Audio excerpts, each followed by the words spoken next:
1 second. 1 second. Oh, here they're waiting. Okay. Yeah. So I don't know. Oh, where is that?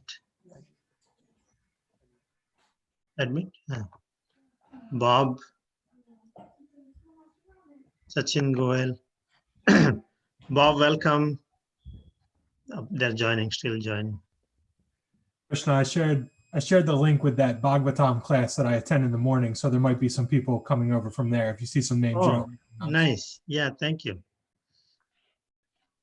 Sachin Goel, Hare Krishna, welcome.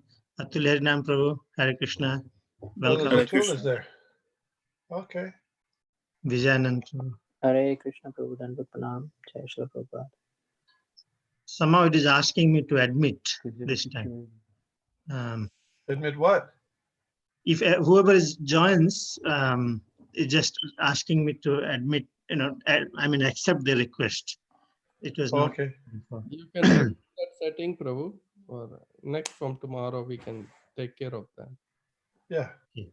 So can we start? Yeah, yes, if you can give me 1 second. 1 second only. Hare Krishna still joining. I just wanted, I wanted to start. I wanted to start by singing the first stanza of the Guru Vastakam, and we could sing that, if that's okay. And we could translate that. I was waiting for a little welcoming for you. So. Oh, I see. Okay. Dhruva Prabhu, Hare Krishna. You see Dhruva? Yeah. They're friends. It's Delaware Dhruva. Yeah, I know that. Nikunja Gopika Mataji, Hare Krishna. Hare Krishna Prabhuji. Your name is coming as Dr. Nina today, so that's good. That's all right. Yeah, yeah. Sometimes you have to change your name. I had Zoom calls with office Prabhuji, so That's how it works. Yeah. Hare Krishna. I welcome everyone. I'm very grateful to all of you and very special guest. Many of you know his guest Vishnu Gada Prabhu. I know I always mess up. He been 69 or 71? What's the date you want? Joined 69. I graduated high school. Oh yeah, 69 he graduated high school. He joined ISKCON movement, Srila Prabhupada's movement in 71, and in New York, and he's been served Tawako Temple for several years, then Philadelphia Temple for several years, and he's still serving the Philadelphia Temple. I learned in my spiritual journey, I learned a lot from him. So I request him, because what about Srila Prabhupada, how can we learn better? Best is that we have the locally available. Prabhu is always available to teach us and guide us, hearing directly from them. So I requested he accepted. So I want all of you to welcome him by loudly saying,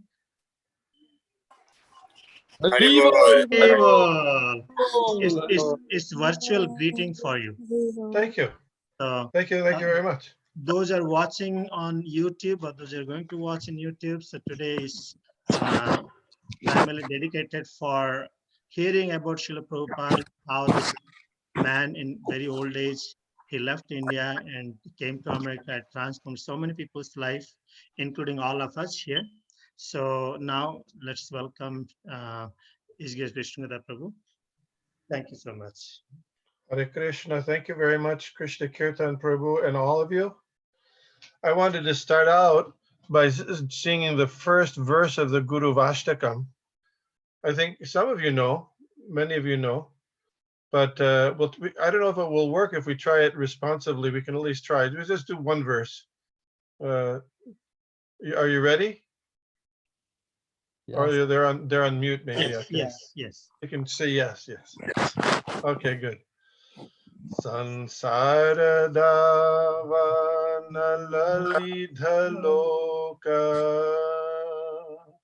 pranaya karunya ghana ghana tvam Sansara davana lalidha loka pranaya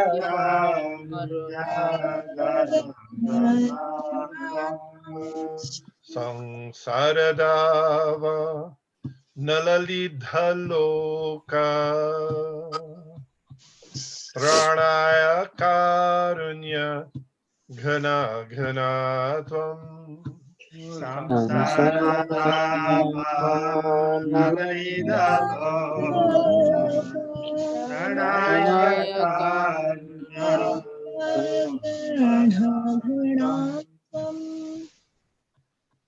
Praptasya kalyana gunarnavasya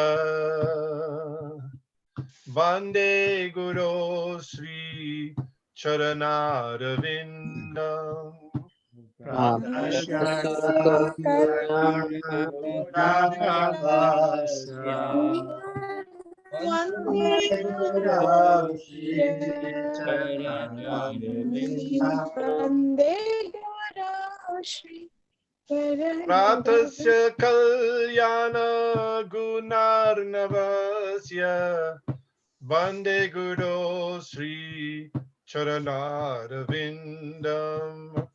Pratasya kalyana gunarnavasya Vande Guru Sri Charanarvindam. Very good, very good, very good. So, there's different tunes to sing the samsara prayers. I don't know, these Guru Vastakam prayers. Most people are practiced to sing it in the morning tune, which goes Sangsara Dava Nalalidha Loka Trana. Well, that's not the tune we sang. The tune we sang was the first tune that Srila Prabhupada sang when he recorded the Happening album way back in 1966. Sansara Dava Nalalidha Loka. There's another tune that he taught also. It was called the Afternoon Tune, and it goes Sansara Dava Nalalidha Loka Pranaya Karunya Ghana Ghana Tvam. So these are tunes that Prabhupada sang.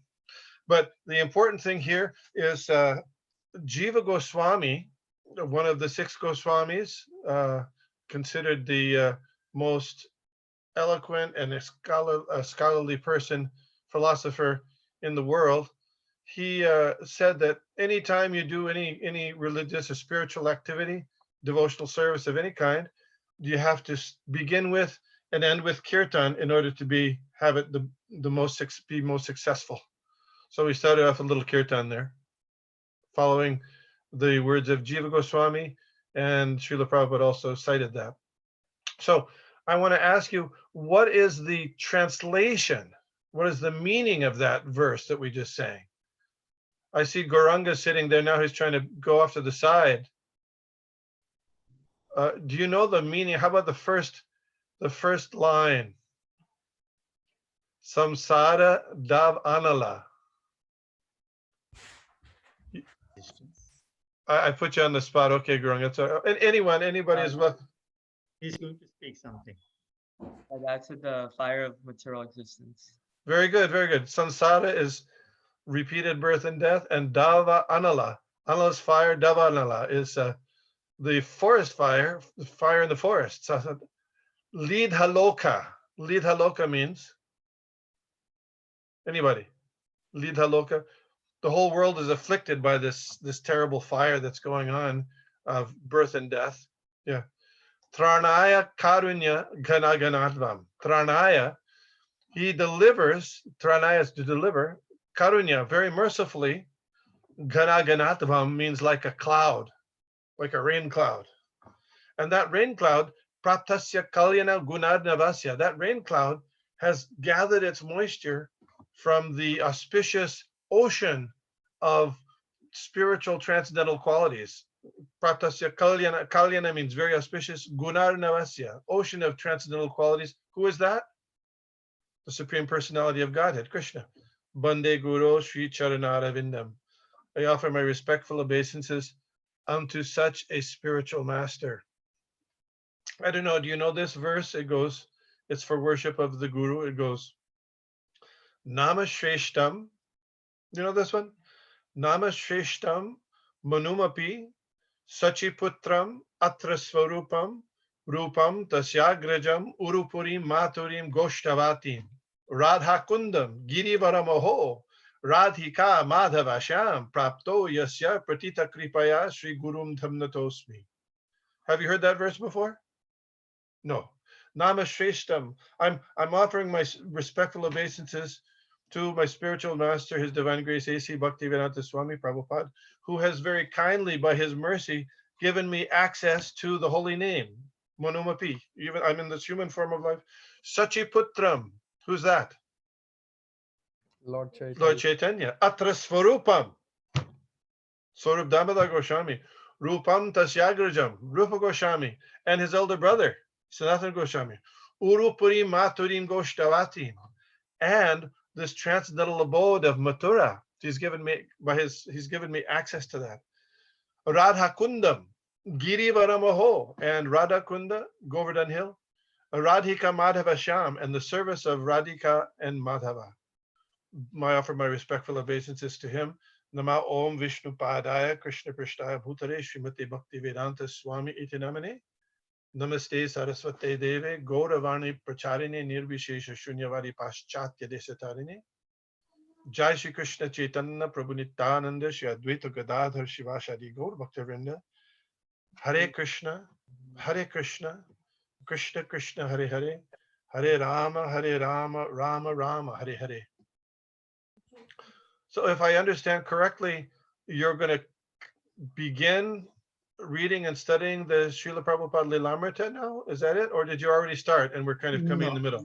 We are starting tomorrow. You are inaugurating, you're inspiring us on reading this. Oh, This okay. will be- Okay, hopefully we'll be able to do that. Yeah. So just some things to think about. It's so in some ways we're having this quarantine, and it forces us to try to still get association, even though we're separate by this method of hearing and chanting over the internet. One thing that Prabhupada said one time, usually, have you seen there's a list that Prabhupada wrote by hand for all initiated devotees about what they're supposed to do? Have you seen that written list? Prananath, did you ever see that? I think I have a copy somewhere, maybe. Yes, But I have anyway, seen that. Huh? I've seen that. Atulya Harinam, yeah, you've seen it. Yeah. So anyway, there's a lot of different things on there. Must not eat food cooked by non-devotees, doesn't eat meat, fish, or eggs, avoids intoxication, illicit sexual connection with women. And one of the things on there, it says they'll attend morning and evening classes, initiated devotees, so this is being facilitated here by Krishna Kirtan Prabhu very nicely. And sometimes Prabhupada said, instead of morning and evening classes, he said congregational reading. Sometimes he said that, and not morning and evening classes, but congregational reading, which is a very interesting thing, because in the class, sometimes in the classes, usually we pick a verse, and then there's the person giving the class gives a discussion about it for some time, and then at the end there's questions. Congregational reading is a little bit different than that, because along the way, when we're reading, like in this case, you're going to be reading the Srila Prabhupada Lilamrita, questions, concerns, misunderstandings, clarifications will go on in the middle of the reading. So I encourage you to not do it in the method like the regular class, but to address those concerns as they come up during the reading, because that'll involve more participation. Somebody may say, well, that's not the way Srila Prabhupada did it. Well, that's not exactly true. Srila Prabhupada, when he did Srimad Bhagavatam or Bhagavad Gita, it was usually formal, going over one verse or a few verses and then speaking, and then questions at the end. But does anybody know any other time when there was this congregational reading standard? Anybody? Is it Janmashtami time also he read, right? Group. Yeah, yeah. But specifically, we have recorded things of Srila Prabhupada giving class on the nectar of devotion in Vrindavan in 1972 at the Radha Damodar, Shri Radha Damodar temple. And he would have a devotee read, and then he would interrupt, or another person would interrupt, and they would discuss as the points were being made. So this is the kind of format that especially is very helpful when you're doing when you're going through all these points in a narrative format like this. So just to kind of get the sense, so you got that point I made. Yeah. It becomes when the information and the topics are discussed among devotees, they become especially important, interesting, and sweet. You will see practically that when you look at things from different points of view, how much inspiring this information and these pastimes will become. So I encourage you to do that. As Krishna says in Bhagavad Gita, you might know the verse. It starts Mad Chitta. How does it go? Madgata Prana. Mad Chitta, Madgata Prana, Bodhyanta Parasparam. Bodhyanta Parasparam. They're always talking back and forth about me. They're always talking about me. Katyantaschamam Nityam, always talking about me. Tushyanti cha, Ramanti cha. And they're always feeling great satisfaction and bliss, enlightening one another and conversing about me. So, in our devotional lives, in our day-to-day life, in our trying to make progress in Krishna consciousness, all the time we're faced with circumstances and questions and challenges that test us and make us think about what is really the proper way to do things. How should we act? I know Krishna says in Bhagavad Gita, we're a spirit soul, we're not this body, etc. But how are we supposed to act in this circumstance? Well, sometimes it's very bewildering. It's hard to know that. So Prabhupada used to say, example is better than precept. Just like if you, so for example, I have one of those car keys that you press and it, you close the door with a car key. Do you have one of those? There's a little battery inside. Do you have one? Yeah. So my battery went dead. So, I looked in the manual and it told me I couldn't really follow it. So what did I do?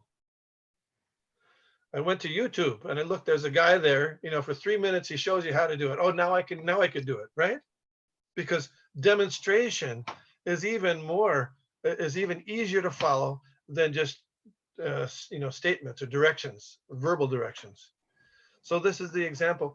Srila Prabhupada gave us the example of how to follow Lord Krishna's teachings, Lord Chaitanya's teachings, but not in ancient times or medieval times, but in the modern world as we're experiencing it now.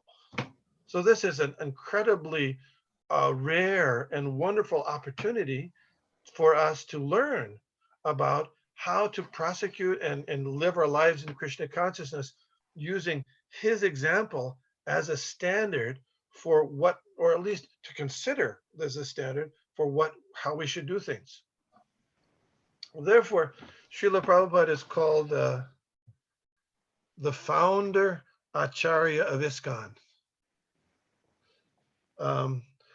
You might not know, but there were other different people, devotees within ISKCON prior to Prabhupada's disappearance, that wanted to call themselves the Acharya also. I don't know if you know that. There was a person who wanted to call themselves the founder Acharya of New Vrindavan.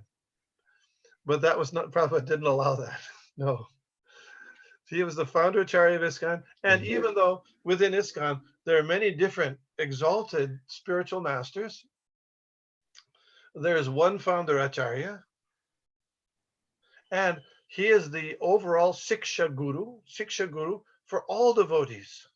So under his umbrella, the devotees of all walks of life and all initiated by all different kinds of spiritual masters can unite to continue to make ISKCON a strong, vibrant, meaningful, blissful, welcoming society for the whole world and for the devotees who are living within the society as well.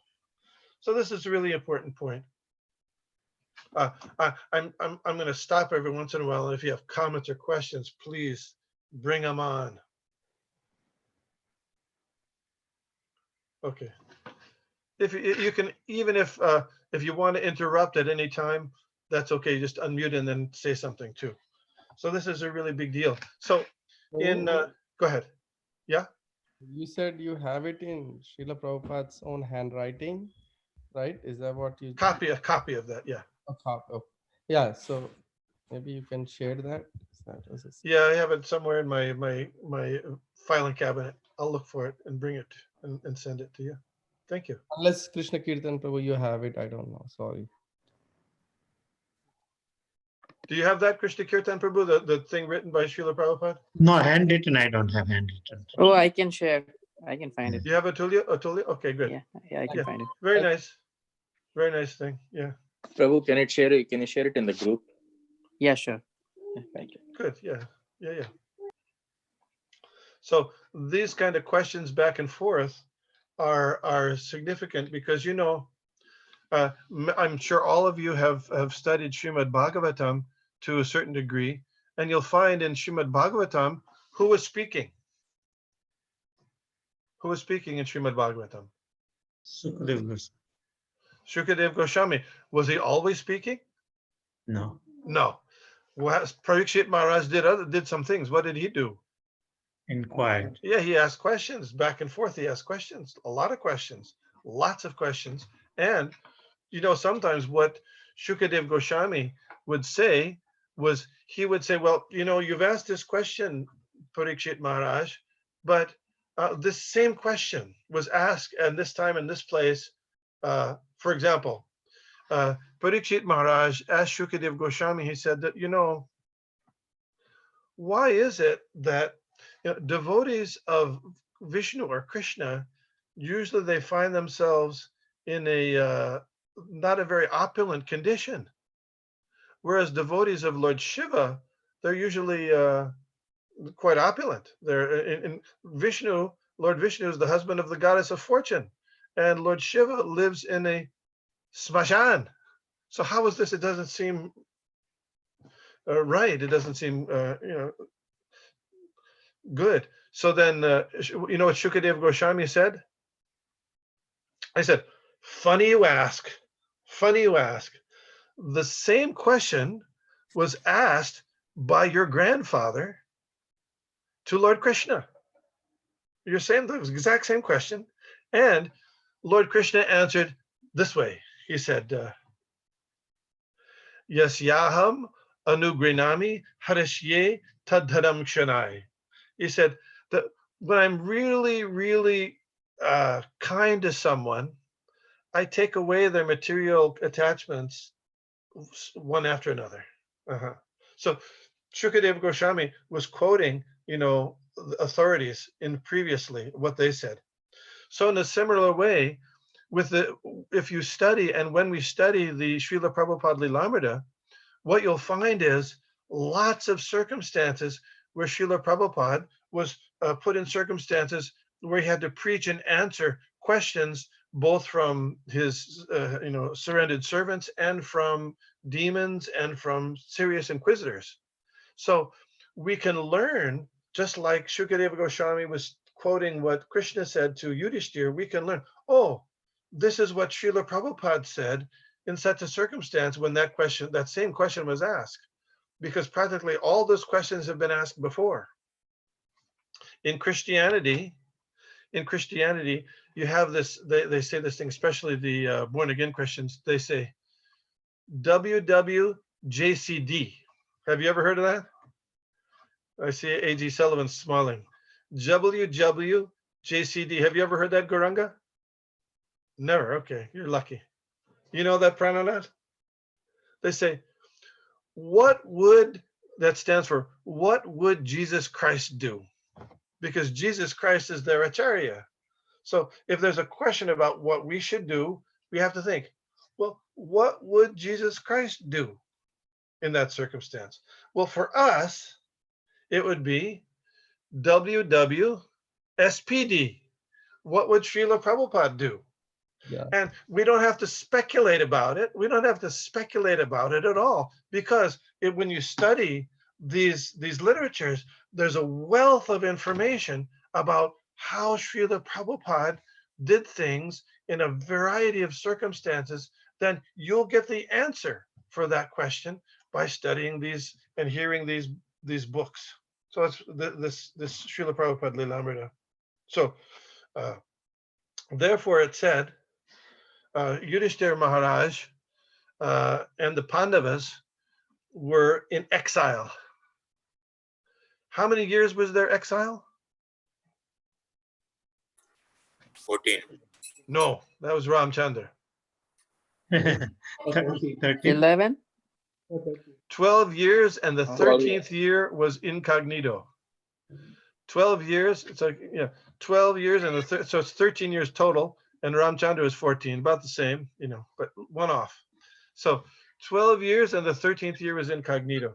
So at the end of the 12 years, I think they had this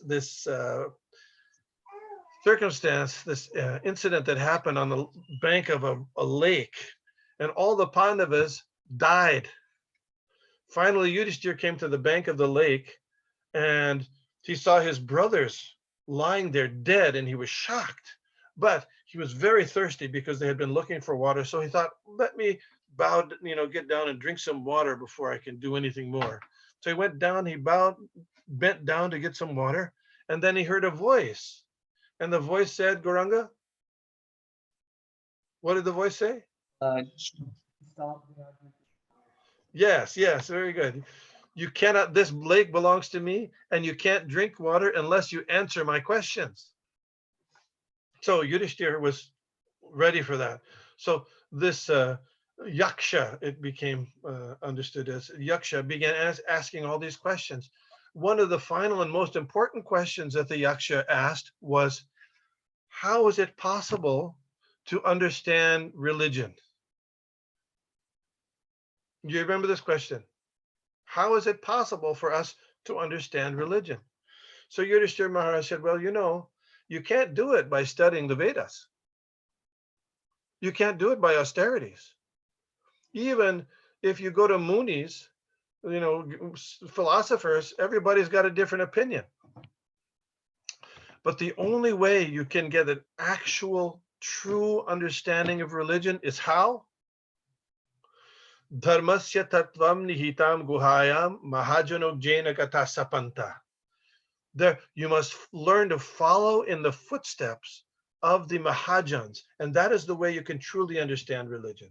So this Lilamrita gives us the template of how to follow in the footsteps of the great personality, Srila Prabhupada. Therefore, when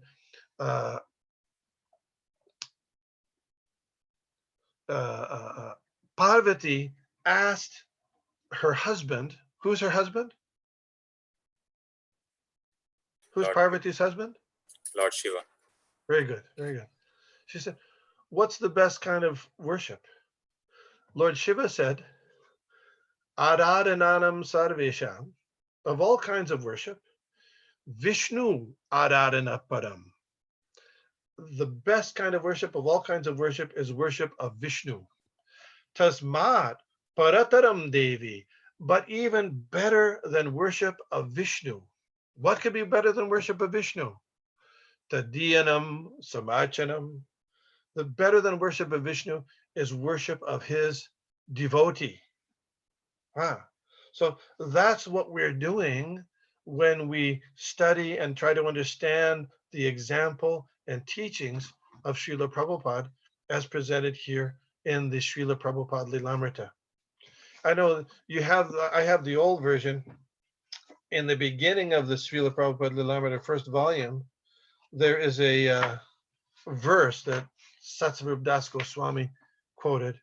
And I don't know, you might know this verse. It goes, Ye me bhakta jana parta, name bhaktas chate jana, mad bhaktanam cha ye bhaktas, te me bhaktatama mataha. Do you know this verse, Prananath? No. Lord Krishna told Arjun, this is from Adi Purana.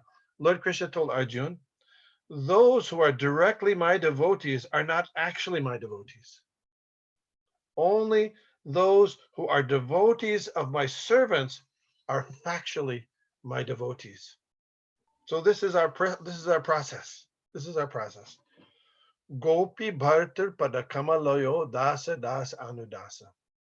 So now I know that all of you will be initiated or aspiring to be initiated by gurus, disciples of Srila Prabhupada. But since ISKCON is all the overall Shiksha Guru and founder Acharya of ISKCON is Srila Prabhupada, it behooves us to make a program to develop a personal appreciation, understanding, and love of Srila Prabhupada, the person who has generated and with under the guidance and mercy of Lord Krishna, Lord Chaitanya, and his spiritual master has developed this ISKCON movement.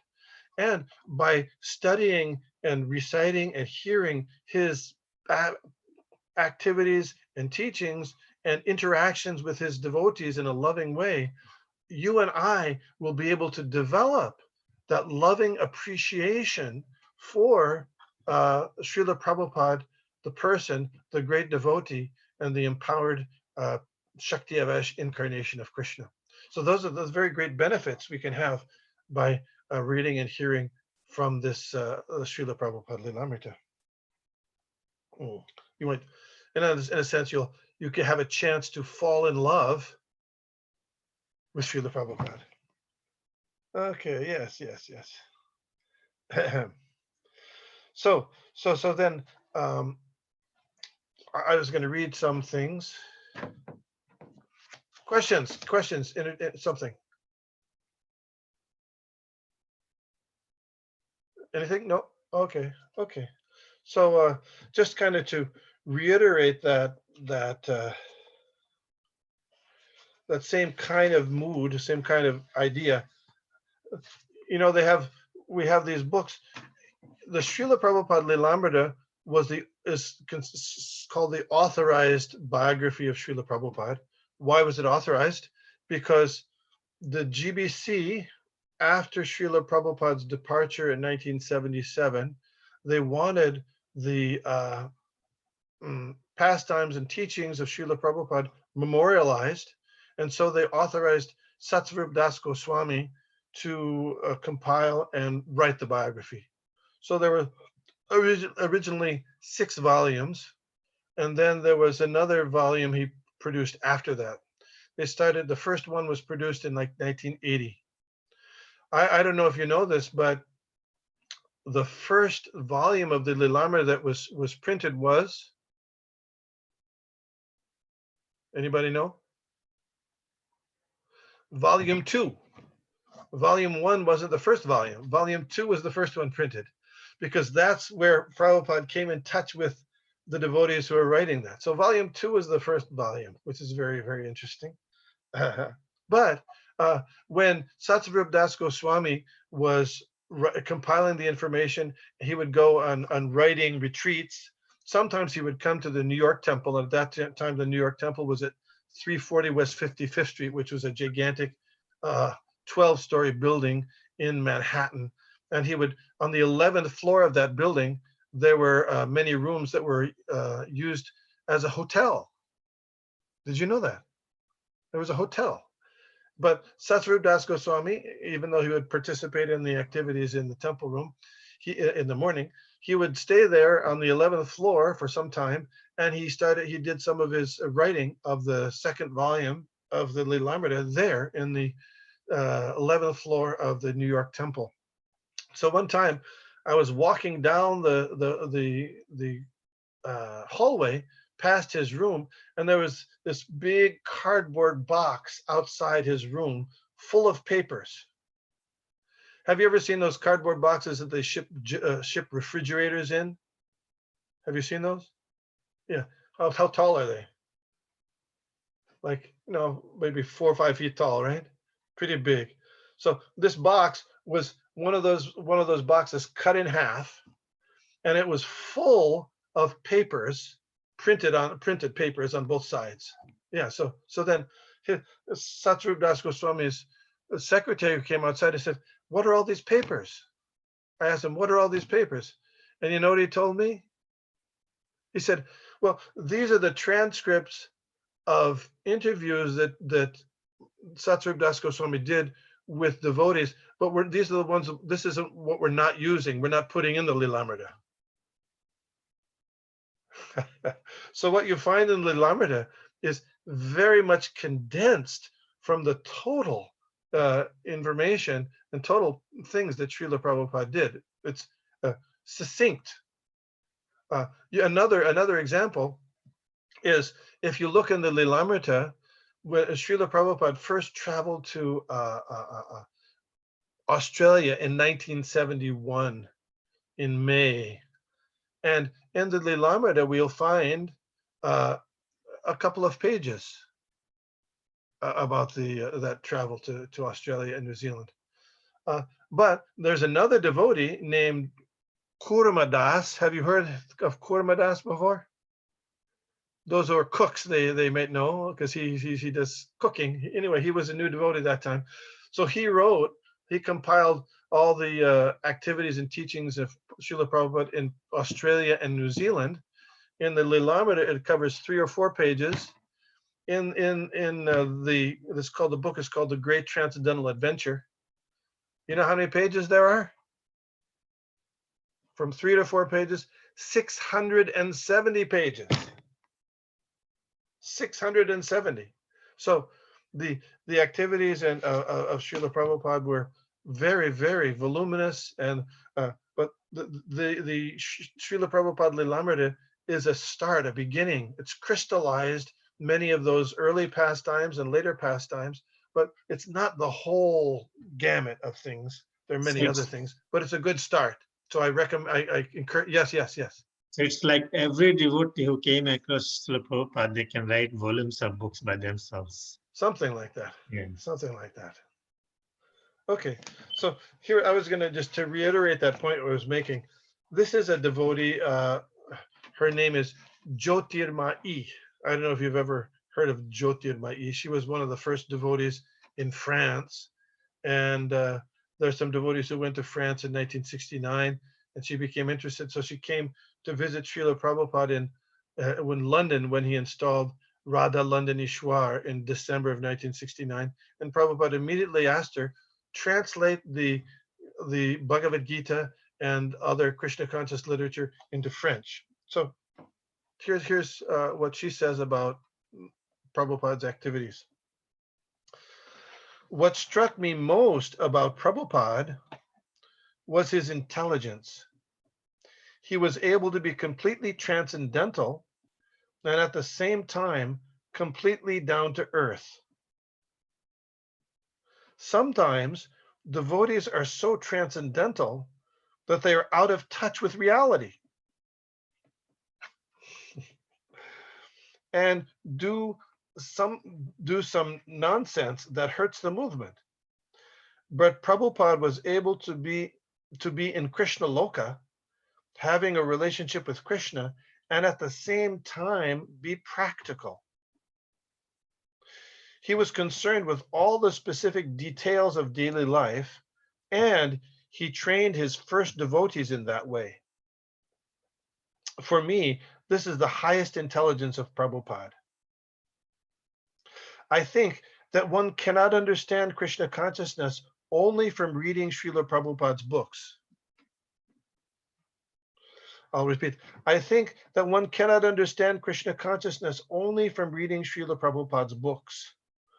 One must also understand his personal life, his personal example, how he lived the philosophy of Krishna consciousness, if you do that, if you have both together, the books and this example, then you can really understand how to practice Krishna consciousness. Do you follow? Very often the problems we have are that people try to live Krishna consciousness only according to the books, but not according to Prabhupada's personal example. Now through books, the memories of Prabhupada by different devotees, we can have a clear idea of his personal dealings. Many of the things that I have done in Krishna consciousness were based on some instructions he gave while talking with devotees in a casual way. I am struck by his completely spiritual intelligence, and for me, Prabhupada is the greatest intellectual on the planet, and I am very attracted to that. Interesting point. Yeah, question. Who writes that? Sasur Swami Maharaj? No, Or this was just a devotee named Jyotirmayi. She's one of the first devotees in France. She used to run the Gurukul in New Mayapur in France. So this is just Prabhupada disciple. But, interesting, very interesting point.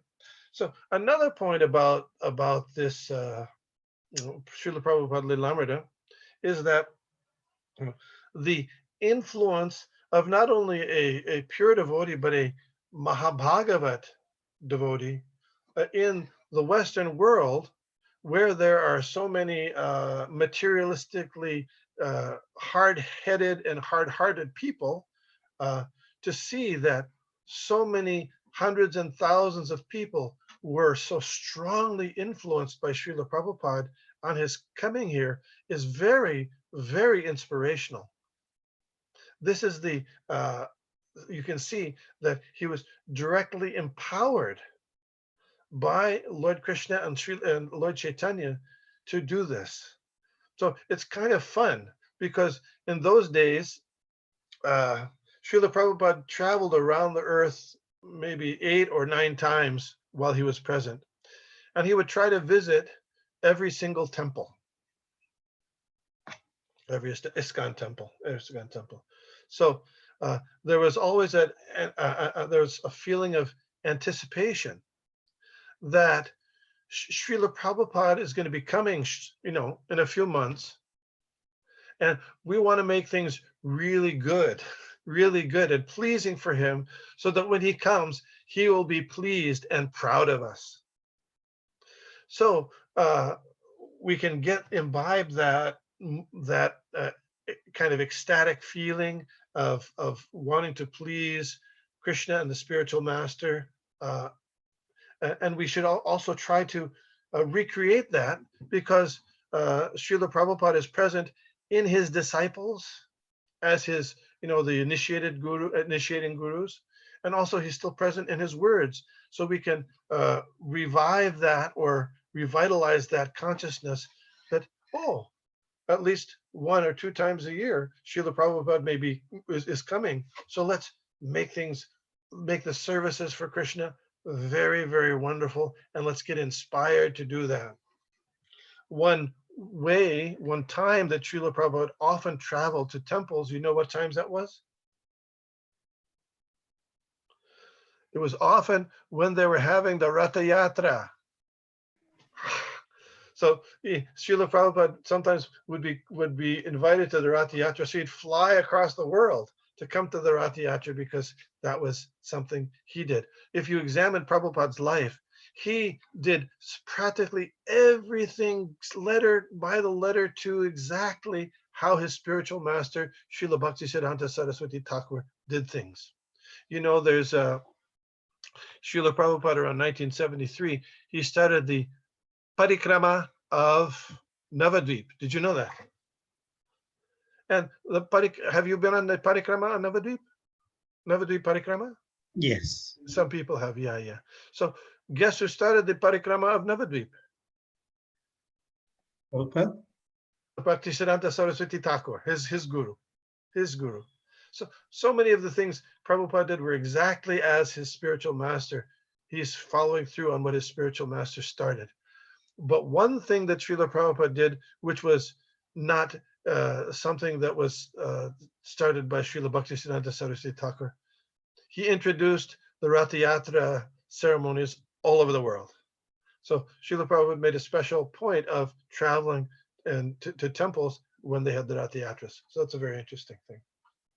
Okay, so you wanted me, Krishna Kirtan Prabhu asked me to talk about the importance and the meaning of this, the Lilamrita, to kind of perhaps get us inspired to read it and carefully study it. I'll give you a couple of examples. I want to read a little bit from the introduction, because usually when, I don't know about you, but when I read books, sometimes I skip the introduction. Does that happen? Do you do that? Skip the introduction? Yeah, I do that too. But here, the introduction was written by the author. It's a very, very, very powerful introduction. I just want to give one example also of some kind of the questions that I'd like you to consider while when you're going through reading these pastimes of Srila Prabhupada. I mean, we started the reading of the Lilamrita in the Philadelphia temple probably 15 years ago, every Thursday. And we read through the whole thing twice. And then we read the Miracle on Second Avenue once, we read the Krishna book once, and then we're reading now the Great Transcendental Adventure. We're almost done with that.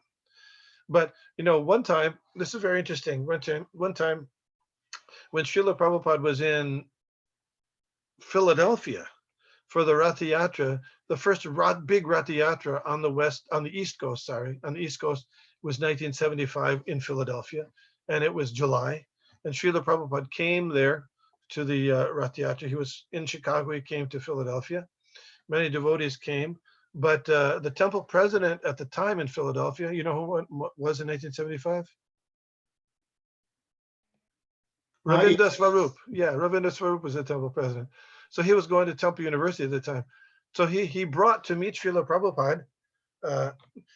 The temple at that time was on Woodlawn Street, which is in nearby the current temple. So he brought a professor from Temple University who was a professor of religion to come there. His actual name, you'll read about it in the Lilamrita. His name of the Lilamrita is Dr. Patel, Gujarati, but he wasn't Dr. Patel. His actual name was Dr. Jadhav. Dr. Jadhav. And he was a professor in the religion department teaching religion. And he came there to speak with Srila Prabhupada, and he had some students along with him. So as he entered Prabhupada's room, he said hello, and Prabhupada asked, "Oh, so what are you teaching?" He said, "Well, I'm a professor of religion." So Prabhupada responded. He said, "Oh, okay. So let's hear what is your understanding of religion. And tell me what you understand as religion." So the professor responded. Dr. Yadav said, "Oh, no. I don't know religion. You should tell me religion." So Swarup Damodar, Prabhupada's disciple, was sitting over here, and Prabhupada said, "What is this? What do you make of this?" He said, Swarup Damodar said, "He doesn't know what religion? This is a cheater. This is a cheater." So there were some words back and forth, and finally the man left. The man, he was chastised by Srila Prabhupada. So anyway, there's different versions of this in the memory books. You'll find some devotees say it was more of a jovial interaction, but as it's described in the Lilamrita, it was quite a heated exchange. And the next, at the time when we were reading it, the first time we read it, there was a devotee named Rubal. You remember Rubal? That was in Saudi Arabia, Rubal. And he became really disturbed. Because he said, you invite somebody to your house and then you fight with them. This is not Vedic hospitality. What is this? He became very, very disturbed. So I said, okay, I understand. Yeah, it doesn't sound right. But, Ravinda Swarup Prabhu was there at the time. Why didn't you call him up and ask him to see if there was something more going on than just what we see reading in the book? So he was a little reluctant, but finally he did. So he called him up. So Ravinda Swarup Prabhu said, actually, the next day when I took Prabhupada, we drove Prabhupada on a morning walk, I apologized to Srila Prabhupada for bringing this man who was so belligerent to him. And Prabhupada chuckled and he laughed and he said, oh, that's no problem. My business is to chastise the miscreants, he said. Exact same thing that Srila Bhaktisiddhanta Saraswati Thakur said, in fact. But anyway, but then Ravindra Swarup said, a short time later, he happened to meet the same professor in his dealings, and the professor came up to him and says, how is your guru? How is Swami Prabhupada? And he said, oh no, he had left already. He had left, passed away. And so that same person said, that professor said, your guru saved me. He saved me because his name was Yadava. Yadava means he was born in the dynasty of the Yadus. He was but he had become a meat eater, an intoxicant, a monger of various kinds. He had given up any Vedic thoughts and gone to Buddhism. But he said, your spiritual master, he shook me and I came back to the right path by his words. So Srila Prabhupada is, so this, I'm saying this, giving this example because by trying to understand the examples and the pastimes, the activities of Srila Prabhupada and questioning them, try to understand, you'll get a deeper understanding of, what is the Krishna consciousness system. So Prabhupada wasn't bound by Vedic etiquette. He was bound to do things that were going to be of the benefit of the soul, to help lead them back to Krishna consciousness. And sometimes, usually he was a very, very cordial host, 95% of the time. But if it was to benefit a person's, to make them advance in Krishna consciousness, he wasn't bound by those rules of etiquette. He would do what would help make a person advance on the spiritual path. You follow? Okay. Are you with me? Okay. You're still with me? Okay. So I propose. Yeah, we are. What's that? Okay. Anyone else has any questions at this time, they can ask also. Yeah. Alrighty. So I thought I'd read the introduction. Are you with me, Gauranga? Yes, there? I'm here. Yeah, Okay, good. How old are you now? I'm 15. Okay. When's your birthday? June Okay, you'll be 29. 16 soon. You're soon. Okay.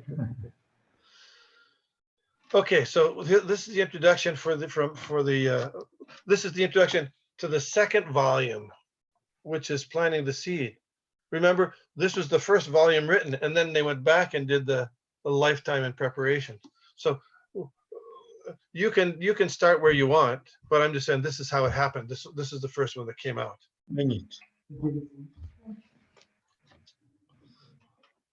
Okay. He's bringing that volume. Oh, okay. As the present volume begins, A.C. Bhaktivedanta Swami, age 69. I thought he was 70. Well, what's this? Approximate. Huh? Approximately 70. No. 70 Indian style, 69 American style. He was Prabhupada, who appeared in 1896, and he came to the United States in 1965. Indian style, it was his 70th year. American style, we say 69. Okay, so he says he's using the American style. Prabhuji, one quick question. So you are reading volume 2 introduction? Yes. Thank you. Not the book. Yeah. Usually we skip the introduction, and this is going to tell us a little bit about the importance of it. So, because that's what Krishna Kirtan Prabhu asked me to talk about that, so I thought this is relevant here. In traveling aboard a steamship from Calcutta to New York City, point of information, have you seen the picture of the Jaladuta? Have you seen that picture? there's a bunch of devotees who say that that's the wrong picture of the Jaladuta. Apparently, there was a new Jaladuta that was manufactured in 1962 or 63, and that one is the old Jaladuta, and they give an argument. So anyway, he carries with him the Indian equivalent of $8. How many rupees? How many rupees? At that time, Yes. 40. Yes. Very good. Very good. It went from 5 to 7.5, and then that was it. Yeah. He had no institutional backing and no support awaited him. He is coming on the order of his spiritual master to teach Krishna consciousness to the English-speaking world. So Srila Bhaktisiddhanta said, why don't you, from that meeting in what year was that? The Prabhupada's first meeting with Srila Bhaktisiddhanta Saraswati Thakur? 1924. It was 22 years old. 1922. 1922. And he said, oh, you were an educated young man. Why did you spread this Krishna consciousness in the English-speaking world? So one thing to note is that Srila Prabhupada took that instruction and he took it further. Did he stop with the English-speaking world? No, he kept on going. He went to Moscow. What do they speak in Moscow? Russian, yeah. He went to France. He went to, Germany. He went all kinds of, so he extrapolated on that order. Okay. Planting the seed is the story of Srila Prabhupada's first year in America. It is the story of how an individual will, patiently persisting, overcame great obstacles. And it is the story of a time, the 1960s, when American youth underwent a revolution in consciousness. Planting the seed tells how Srila Prabhupada carried the all but forgotten spiritual culture of Vedic India to New York's Lower East Side and planted it there in the heart of America's cultural turmoil of 1966. The story of the 69 years of Srila Prabhupada's life before he boarded the steamship for America is presented in the first volume of this series, A Lifetime in Preparation. The present volume, however, is complete in itself. And the reader meets His Divine Grace A.C. Bhaktivedanta Swami Prabhupada exactly as did the first persons he confronted in America, where suddenly he appeared as an elderly, golden-skinned Bengali sadhu, very grave and philosophically inward, yet humorous and talkative, a stranger wearing saffron robes and white pointy shoes. Did you ever see Srila Prabhupada's white pointy shoes? Yes. You know what they were made from? Rubber. And carrying an umbrella. He was known simply as the Swami, and he lived a spiritually dedicated life previously unheard of in the West. Translating the Vedic scriptures in his room, chanting Krishna's name, teaching the Bhagavad Gita. When he walked in Manhattan, people would sometimes come up to him on the street and ask who he was and what he was doing. And he would tell them from the Vedic scriptures about Krishna consciousness. At first, he lived in a tiny rented room, later in a Bowery loft, and finally in a Second Avenue storefront on the Lower East Side, where he drew an affectionate following from local youth. Srila Prabhupada did not regard his personal history as an important subject for study. His interest was to publish many volumes about Krishna, the Supreme Personality of Godhead. But according to the spiritual science, a pure devotee of God is important as God himself, because he delivers the message of Godhead to a forgetful humanity. Srila Prabhupada's life, therefore, is as important and as an important and absorbing subject, and it is a tangible proof. It is a tangible proof of the existence of the spiritual reality and love of God. So, in Seattle in 1967 or 68 may have been, there was a girl in the audience after Prabhupada's lecture. She asked him this question. She said, Swamiji, is Joan of Arc in the Srimad Bhagavatam? You know who Joan of Arc is? Have you heard of Joan of Arc? Anyway. Yes, she's Yeah. a French lady. A French lady, yeah. Well, she was somewhere for a while. She was a saint. Anyway, says, is Joan of Arc in the Srimad Bhagavatam? So Srila Prabhupada's answer was very, very educational and insightful. Any guesses what he said?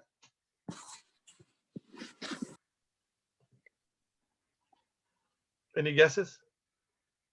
Is she a devotee? Good question. What is her philosophy? Yes, good. Yeah. About that. Might be a long shot. We're all in the Srimad Bhagavatam. A good guess, but no. So he said, as you said, if she's a devotee, yes, then she is. Yes, her activities are as good as Srimad Bhagavatam. So that same thing will apply here. That because Srila Prabhupada is a great devotee of Krishna, that his activities are Srimad Bhagavatam, like that. Okay. So I think I've talked for about an hour. You wanted me to go longer? No, I mean, you can speak if you have more. There's a question answer also. Sure, we can have question answer. I have a few questions actually. Then others can ask me of 10 minutes. Thank you so much for your time. And I remember, I didn't know time went so fast. You said 15 years, right? The LILAMRITA started Thursdays, every Thursday. Yeah. Yes. So because you had a group set up, sitting group set up, everybody was sitting down and with prasadam. Now we are trying to do online. So I remember I attended some of the sessions, but I forgot. What is the protocol we should do? Because we generally take turn, everybody reads one paragraph like that. That's why we make a turn. So if that sounds okay to Sure. go like that? Yeah. It's good to have people involved. Yeah. And so just a little to know. This is for Garanga. When you read, the way to make it interesting to read, because a lot of times this is very philosophical stuff, and philosophical stuff that doesn't go in as easy as, hey, how's it going? It takes a little while to get inside your brain and to really understand it. So you don't want to read fast. And when you come to a point, a period, pause. It's something like when you do a play, because if you're doing it publicly, if you read too fast, then people just, it'll just become, everything will get merged into your mind. But try to understand each point, try to understand, and then let the point sink in at the end of when you come to the end of the sentence, So like, I'll give an example here.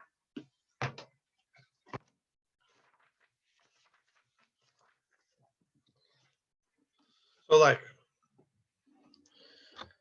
the story you're about to read is like many true stories, highly improbable. An Indian gentleman comes to New York City in the mid-1960s in a vaguely defined mission changed by his teeth. I'm reading it fast, right? So it just becomes blah. Now, the story you are about to read is, like many true stories, highly improbable. You see, we can, you're getting it. So it's when you read that way, it's a good idea to practice reading in such a way that people will understand. So you can't read too fast. And I recommend that ask questions, even, ask questions. It's not when we first started doing it, a few devotees complained that we were asking too many questions. We asked, what about this? What about that? But actually, after a while, they understood the more questions you ask, that means that people get involved and you truly try to understand what the subject matter is, For example, in 1967 in San Francisco, they had something called the Mantra Rock Dance. Did you ever hear of this Mantra Rock Dance, Prananath? Did you hear the Mantra Rock Dance? Yeah. So anyway, what was the Mantra Rock Dance? Well, the temple had just started there. It was, I think they started in December. This was January 1967. But what happened was they rented a ballroom, and they got all these famous, in that area, famous rock bands to play for free. And then right in the middle, Srila Prabhupada came on, and along, who else came there? Allen Ginsberg. And they did a kirtan, and then Prabhupada spoke briefly, not long. And then they went out. And but that experience really rocketed the Hare Krishna mantra and the Krishna consciousness movement to national prominence in the United States. It was one factor. Shortly thereafter, based on that and the devotees chanting in the streets, they made a musical called Hair. Have you ever heard of that? Hair? Anyway, in the Hair musical, they had devotees chanting Hare Krishna and some other things. But it became when they started chanting on the stage, you know who Prabhupada had chant? He had Allen Ginsberg chant. Now, we say that milk, as far as possible, we should hear the chanting from the lips of a pure devotee. So Allen Ginsberg was not a pure devotee, but Prabhupada had him chant. Now, what was going on there? So you could ask him questions like this, and would an ISKCON project today hold a mantra rock dance? Would they? Would we do it? That's a question you could ask. I'm not trying to give away the answer to that question, but it's a very interesting question. At the time, this thing was a very, very positive influence on that part of the world, and it brought Hare Krishna movement to prominence. And it engaged these musicians who otherwise their lifestyle was not Vedic. So, these kind of questions, asking these kind of questions helps us to understand and crystallize our understanding of, the important aspects. What's the essential part of spreading Krishna consciousness and stuff like that. I said that must have been quite a scene, though, with the Grateful Dead playing, Ginsberg chanting, and the Hell's Angels running security. Yes, exactly. Who came there was Timothy Leary showed up. Timothy Leary showed up, and Mukunda Swami said you could smell alcohol in his breath. And the other guy, Owsley, who became the big distributor of LSD, was there. Anyway, it was a happening thing. It happened just 1 week after the gathering of the tribes in San Francisco, so it was perfectly timed, because all these people had come to San Francisco to try to lift their consciousness and protest the war in Vietnam and stuff like that. So it was very interesting. We had in Philadelphia just 9 years ago, there was something called the Occupy Philly. I don't know if anybody went there, but anyway, I suggested that we do chant, we chant and distribute prasadam there. And eventually we did, but there was a group of people who said, no, this is political. It's a political thing. Whatever it is, I don't care if it's political. We're not saying that we're trying to benefit we're trying to participate in the political movement, but we want to expose Krishna consciousness, people to Krishna consciousness, because that's going to be the ultimate benefit for everybody, whether you're on this side or that side. So anyway, we did that, but well. Thank you so much, Prabhu. I just want to open this, all the devotees, if they have any questions at this time, any questions or comments they would like to ask. If you like to ask question, I request if you can turn on your video. Hare Krishna, Prabhu. This is Atulya Harinam Das. Sorry, I cannot turn on my video. It's dark in here. I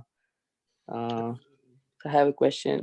So I was just thinking, how can an unintelligent person like me understand and can take seriously the instructions of the highly intellect person like Srila Prabhupada, how Jyotirmai Mataji related, through his personal interactions with him.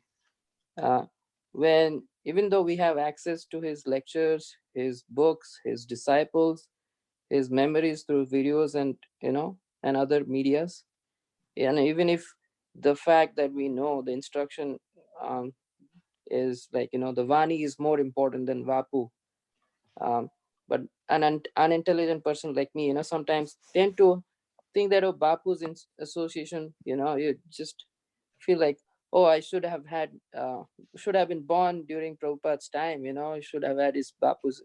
That would have been, amazing, then this brings to parody in my mind that, sometimes, the question is, sometimes instructions seem to vary. Prabhupada's instructions seem to vary from disciple to disciple, although the standard instruction remains same. So how could the second or third generation devotee like us reconcile these instructions, those from disciple to disciple, what Prabhupada had, can take and reconcile them and see how to understand them. And am I making clear, Prabhu? Sorry, I know there might be a bunch of questions rolled up into that one. How to be able to understand the consistency of all those instructions. For example, there was a devotee who just joined the temple, and he asked Srila Prabhupada about taking prasadam, and Prabhupada encouraged him, take as much as you like. Take as much as you like. Sometimes they said in the beginning, devotees were encouraged to take prasadam until they waddle. Did you ever hear that?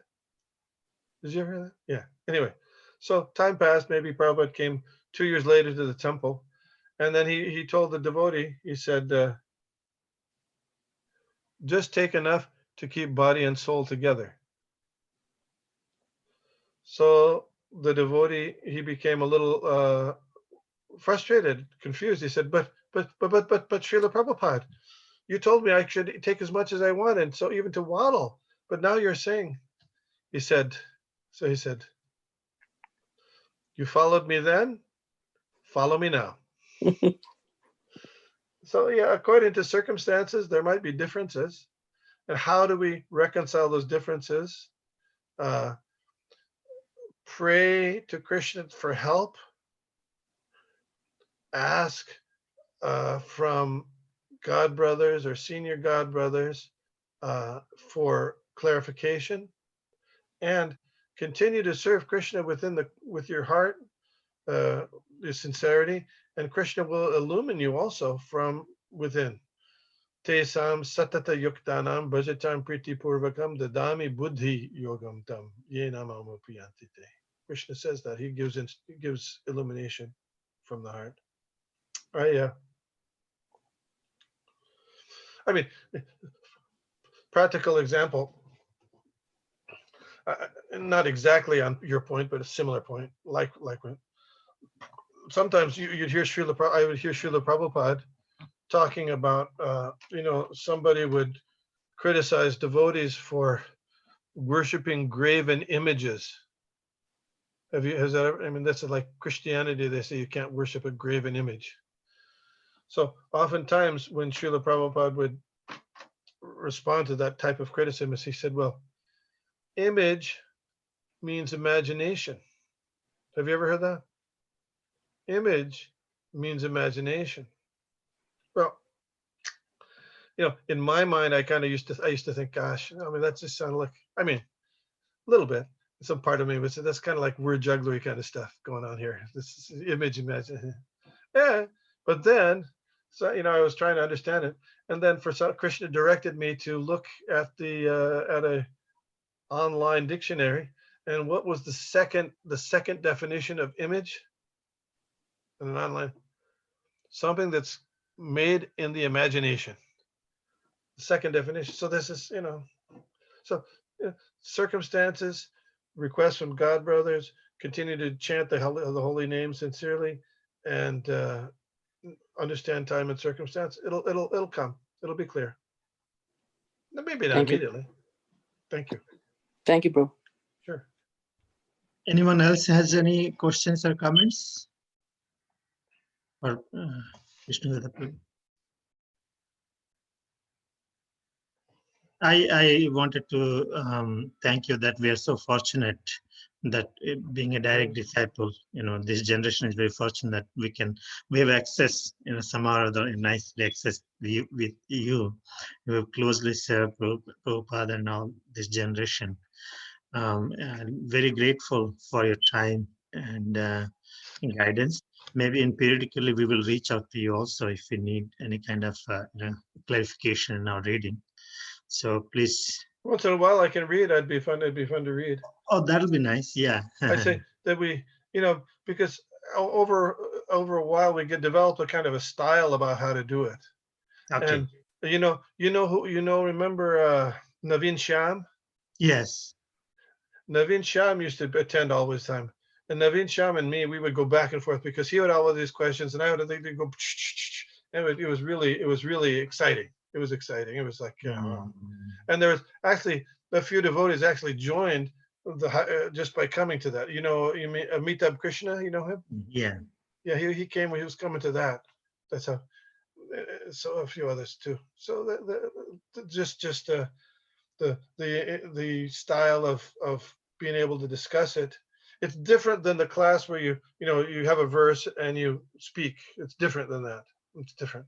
And it's the model we use is like Prabhupada when he gave the readings on Nectar Devotion in 1972 in Kartik month. One thing you mentioned, I know you mentioned about a lot of philosophy will be there, but a lot of stories also, kind of actions. Yes. I hope everybody will relish. I'm sure everyone will relish, but seriously, sincerely contemplating the subjects, we will be able to relish the whole contents. Yeah. Yeah. Okay. So any age limit you have this thing for this? What, 80 years old, 90 years old? I don't know. Any age you suggest, or everybody can join? I don't know. I mean, if it becomes attractive, if it's attractive, people will like. Narad Muni was 5 years old and he used to listen to the Bhaktivedantas chanting or talking about Krishna. He heard Krishna Katha, so that was a big deal. Okay. Thank you so much, Prabhu. On behalf of all the devotees, thank you so much. Hare Krishna. Hare Krishna. Jai. Srila Prabhupada ki jai. Vishnu ki jai. Hare Krishna. Thank you. Thank you. Thank you so much.